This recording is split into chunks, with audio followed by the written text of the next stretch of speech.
இன்னமல் முஃமினூன அல்லதீன இதா ذுகிரல்லாஹு வஜிலத் குலூபுஹும். உண்மையான மூமின்களிடம் அல்லாஹ் என்றால் அவர்களுடைய உள்ளம் நடுங்க வேண்டும், உள்ளத்தில் பயம் வர வேண்டும்.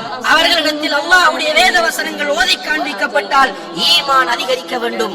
ஏன் நடக்கவில்லை? குர்ஆன் ஓதப்படுகிறது, நாம் கேட்காமல் இல்லை. நம்முடைய சமுதாயத்தில் உள்ள எல்லோரும் ஏதோ ஒரு சந்தர்ப்பத்திலாவது குர்ஆனை கேட்கிறோம். அட்லீஸ்ட் வெள்ளிக்கிழமைகளிலாவது இரண்டாவது குத்துபாவில் சொல்லப்படக்கூடிய குர்ஆன் வசனங்களையாவது நம்முடைய சமுதாயத்தில் உள்ளவர்கள் கேட்கிறோம். ஆனால் ஈமான் அதிகரித்திருக்கிறதா என்று கேட்டால் இல்லை.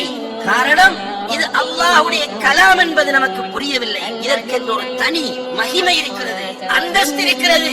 இதை நம்முடைய பழைய மக்கள் மதித்தார்கள். குர்ஆனுக்குரிய கண்ணியத்தை அவர்கள் கொடுத்தார்கள். அல்லாஹ்வுடைய கலாம் என்பதை அவர்கள் புரிந்து கொண்டார்கள். நம்முடைய சமுதாயத்து உலமாக்கள் இந்த குர்ஆனை எங்கே வைத்து பார்த்தார்கள்? இன்றைக்கு நம்முடைய சமுதாயத்தில் உள்ளவர்கள் குர்ஆனை எங்கே கொண்டு போய் வைத்திருக்கிறார்கள்?